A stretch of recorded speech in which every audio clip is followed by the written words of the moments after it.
If you can't say nothing nice, well then don't say nothing. That's what my old nan used to say, although she'd also constantly call me a cheeky wee thus nimbly dodging her own advice. And when I reviewed the iPhone 16e almost exactly 1 year ago, terrifyingly, I somewhat regretfully forgot those most wise of words because I absolutely laid into this bloody thing.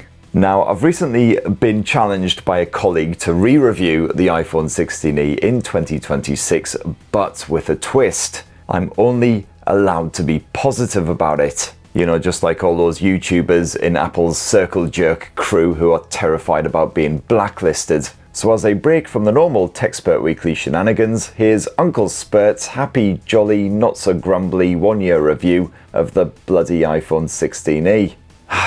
Jingle me. Tech Spurt Weekly. Now, 1 year on, Apple's affordable iPhone still sadly hasn't dropped in price. It'll still set you back 600 quid, which is, But keeping it positive, this almighty price tag should be slashed rather soon as Apple is readying its iPhone 17e for launch. So hey, if you happen to see the iPhone 16e half price, say, well, there's worse things you could spend your money on. Like, for example, a magic bean that, when planted, allegedly grows into a massive beanstalk, which leads you to a land ruled by holy Amanda Seyfried clones, where everything costs what it used to back in the 1980s. Not bloody falling for that one again. Now, my favourite part of the iPhone 16e is still undoubtedly that lovely compact dinky design. I'm sure a reviewer who was allowed to be negative might possibly point out the fact that those bezels could do with being a wee bit slimmer. But the iPhone 16e is undoubtedly a lot more comfortable to clutch than a furious budgerigar with explosive diarrhea.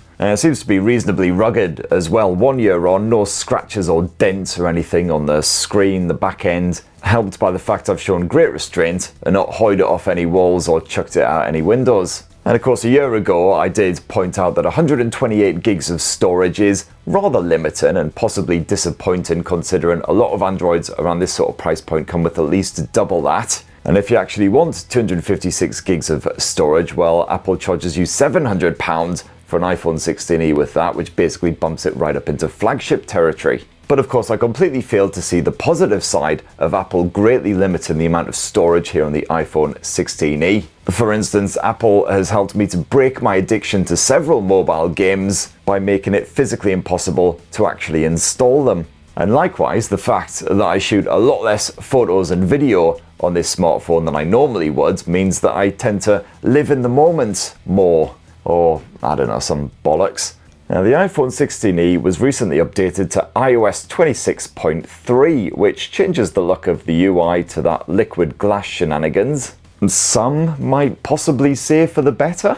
There's still bugger all always on display, of course, which is great news if you really enjoy the thrill and suspense of switching on the screen every time you want to check to see if there's notifications. And I have experienced a few wee quirks, shall we say, since updating to the latest iOS. Like, for example, I no longer get any sound when playing Wuthering Waves, which, you know, is fine because those songs get kind of repetitive anyway. And sometimes things completely freeze up, which encourages me to put down this phone and engage my family in conversation instead of mindlessly doom scrolling. So hooray for that. And then of course there's Apple AI. I mean, hey, it's going to get an awful lot better, hopefully soon, because Apple basically just built Google its very own Scrooge McDuck money vault in exchange for Gemini. So at least they were humble enough to admit that their AI is actually about as smart as sticking your knob in a tiger to see if it's dead or asleep. And they did what they do best, threw a small fortune at the problem, and hopefully that'll sort it. Now, you can't complain about that Super Retina XDR OLED screen. Or rather, I can't complain about it because I promised I wouldn't.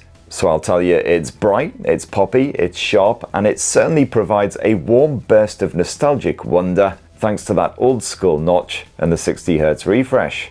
And you know what, the stereo speakers actually aren't so bad for such a dinky wee delight. As for the performance, well, the iPhone 16e is powered by a quad-core refit of that A18 chipset, and certainly the everyday performance when things aren't freezing up, absolutely bloody lovely. And if you manage the superhuman effort of installing Wuthering Waves on this thing, well, it runs pretty bloody well. Not quite at a dependable 60 FPS frame rate if you do boost the graphics settings up, but it certainly ain't as bad as those Pixel 10s, am I right? And the battery life is decent here too. That's something I can definitely say without any tentative tiptoeing around it. The iPhone 16e will happily see you through a full, long, intensive day on a single charge, and even the 20-watt wired charging isn't horrifically slow thanks to the fact that it is quite a small battery. And there's bugger all MagSafe charging support here, but you know what's worse than that? AIDS. And buying this phone almost certainly will not give you AIDS, so that's nice. As for the cameras, well, yes, you've just got the one lens slapped on the back, which is nice and streamlined. And yeah, it's fine for shooting a perfectly still subject like a building in nice clear daylight, or a child or a pet who's been exceptionally well behaved and not moving a single muscle. So in conclusion, should you buy an iPhone 16e in 2026? Well, I mean, obviously it's not the perfect device. You have to temper your expectations somewhat. Now, for f***'s sake, stop being such a pussy. Just tell them the iPhone 16e is a heap of foul-smelling creaky old tech that those sly bags are selling at a sky-high price to f***wits who can't be asked to switch to Android. F*** them all with a 10-inch spiky pole covered in gonorrhea. Right, well, I was just going to tell them that shrewd consumers should probably look at alternative options, but I guess that kind of conveys the message. Have you been subjected to the iPhone 16e this past year? Perhaps you're one of those moms that Americans were encouraged to buy this thing for because apparently you don't deserve a decent smartphone. Well, let us know about your traumas down in the comments below. We'll provide a sort of a self-help group type situation. And now it's time for the part of the show that's certainly a lot less positive and a lot more mean. It's viewer comments. Righty hows, I'll just f*** off back into my shoebox for another 6 months then, shall I? Viewer comments. I'm really rich. Alright, let's kick off this week with Jazzy Fizzle. You read Jazzy, who says, as always, the perfect blend of tech poetry with a northeast twist. The twist presumably being alcohol, swearing, and a complete absence of any kind of tech insight whatsoever. MVBoy167 says, now that Sunderland are a Premier League powerhouse, very kind, and Tech Spurt is a YouTube heavyweight, also possibly bigging me up a little bit too much there, can we expect Tech Spurt to be the main shirt sponsor for the next season? You know, the problem is that as much as I adore Sunderland Football Club, I am still so childish that I would insist on my logo being a massive, spurty cock stood proudly atop a pair of very hairy bollocks. Like, I'm basically talking so much hair that it looks like a jumbo foot-long hot dog wedged in between two Burt Reynolds. So what I should actually do is sponsor Newcastle. And then can you imagine the big market just full of Geordies wandering around with a massive cock and balls sprouting out their chest. And Dermot Smith says, any chance you make a Netflix documentary about your favourite football team called Sunderland Till I Spurt? If it meant getting some of that bloody Netflix cash, then absolutely. Although, you know, if I was going to do a documentary on anything at all and get paid ridiculous amounts of cash to do it,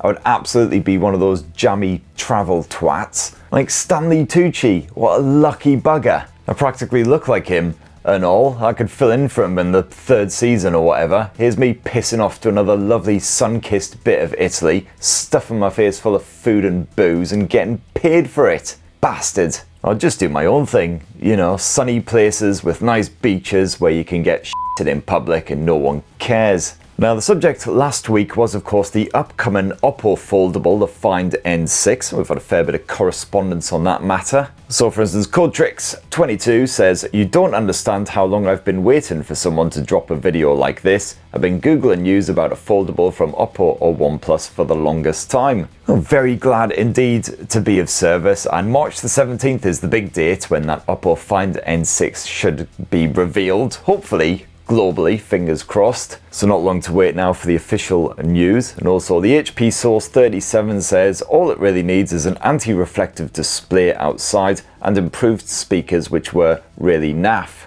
Aye, perfectly fair. I mean, I guess it must be tricky to design speakers that don't absolutely suck on something that is like that friggin' skinny. My major grumble with all of the foldables that I've tested is the internal screen protector on that big inside the display. It's always super shiny and reflective. And to make matters worse, they also pick up fingerprints and muck like your mum picks up sailors down the dock. As soon as you start fingering the thing, it gets absolutely filthy. Again, much like your mum. And a couple of lovely viewers also commented on the Find N7. So for instance, Darpinian1 says the N7 should be the widescreen foldable to launch around the same time as Apple and Samsung's widescreen foldables. I really did love that OG Pixel Fold with its wide boy finish. I would have used that thing a hell of a lot more, I think, if the battery life hadn't been absolute cack. Jorsby N2Q says, I was at a phone store yesterday having a look around at the foldable phones, and one of the staff was saying that the foldables are the most returned device. It doesn't surprise me at all, to be honest. I can imagine a lot of people try them for a week, decide they're not really for them, especially as they cost an absolute frickin' fortune. Joe Shuffles JC says, do you know I've never seen anyone with a foldable phone in Philadelphia? Yeah, to be fair, even in London, they're rare enough still that it's quite the event when you actually see one out in the wild, like spotting a celebrity or something. The only time I ever tend to see people with foldables, certainly the big book-style foldables, is if I'm at a bloody tech event launch thing, and then of course half the frickin' audience has one. Jesse Boy says, one day I'll be able to afford me one of them bendy blowers. Yeah, I mean, you might be able to find yourself a good deal on one of the older ones now if you are sort of keen to jump onto all of that. And speaking of which, Sparky Ree says, I'm still rocking the OG Oppo Find N. I really need to replace it since the battery's getting bad, but other than that, it is still so good. Well, that's certainly stood the test of time. That's good to hear. But yeah, what was it, 5 years ago that phone launched? So I'm guessing the battery life is probably on par with the bloody iPhone Air. TRX25X says, the one to watch out for is the Huawei Pura X2. Might be the foldable to beat. Yes, I never got a chance, annoyingly, to review the original Pura X, but hopefully at some point, maybe I'll get to review the Pura X2, but yes, dinky wee beauty that was. Grimly666 says, in answer to that question regarding Doctor Who and the Jammy Dodgers, in the episode Victory of the Daleks, the 11th Doctor keeps at bay a load of new-style Daleks, later to be nicknamed I-Daleks, with the said Jammy Dodger. I mean, I don't want to say they're scraping the barrel when it comes to Doctor Who plot lines, but f*** my life. So now they're not just scared of stairs, they're also scared of Jammy Dodgers. Bad Acid says, I thought a Jammy Dodger was some kind of squirrel. David Attenborough well and truly rolling in his grave there. So he's still not dead, is he? I'm pretty sure he's alright. So just tutting disapprovingly at his laptop while watching Tech Spurt Weekly. You read, Dave? Hope you're having a good one, mate. Sorry for thinking you were dead. And after chatting about the Trump phone in the previous episode, the Big Cheese 6606 is proposing the Starmer phone, which has the latest bull and a maps feature that says make a U-turn every mile. Aye, and also presumably a Mandelson messaging service that deletes any dodgy emails before the fuzz shows up at your door.